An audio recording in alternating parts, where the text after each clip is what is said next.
das un periodo. I'm excited to have this panel focus on Silicon Alley. New York is the greatest concentration of women-owned businesses among cities in the U.S. There are 665,000 women-owned businesses here out of the 9 million in the U.S. That includes some real success stories like Birchbox and Gilt and LearnVest. And we're going to be bringing some more women, you're going to be hearing from some more women founders later this afternoon, like Jennifer Fleiss at Rent the Runway and Jessica Johnson of Johnson Security Company. Right now, I'm really excited to have 3 exciting women founders with me for this Women of Silicon Alley panel. Next to me is Lori Cheek, founder of Cheeked, which is reinventing online dating with a more human interaction. Next is MEIKA Hollender, whose story you just saw a little bit of during our Trep Life episode. She's a co-founder of Sustain Condoms, which is disrupting and reinventing how condoms are marketed and sold with a female-friendly, politically aware audience in mind. And finally, we've got Miki Agrawal, co-founder of THINX, which is disrupting both the women's underwear and feminine hygiene markets with an emphasis on funding women's hygiene in developing world. Ladies, thanks so much for joining me. I think the first question I have, as you are all women of Silicon Alley, is, how has being based in New York really helped the success of your business?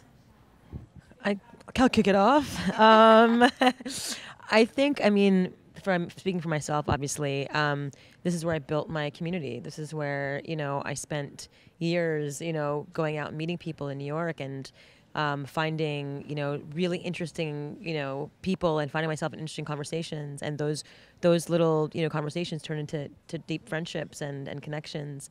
And, New York is the belly button of the world. And so I can't see myself living anywhere else right now, maybe when I have kids, but for now. So I think for me, it really boiled down to relationships and where I've built them.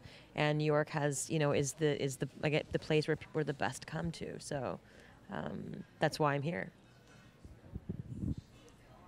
Sure. So yeah, I agree with Miki a lot in the sense that New York is sort of where I'm from. It's where my network of people are. I also find New York, particularly when it comes to business, there's a much larger focus on sort of consumer products, and also just, with that comes female consumers.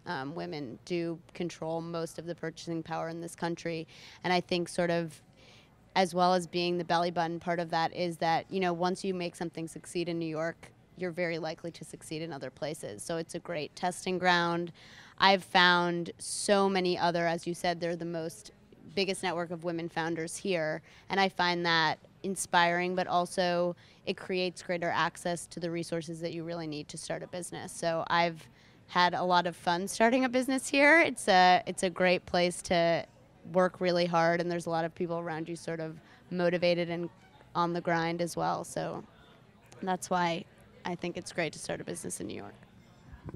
I absolutely agree with the consensus, and as they say, if you can make it here, you can make it anywhere. I think the best of the best come to New York, and that provides for a lot of competition, and if you don't strive to be the best, then you can't make it over the hump. And I feel like there are so many resources in New York, and even when I launched my business, I realized I've got to get out there and network in the tech scene. I was an architect before, and there's just so many meetups and so many opportunities to go out and see what other people are doing and learn and listen and build an incredible network. And my network is the #1 tool and to where I've gotten to this day.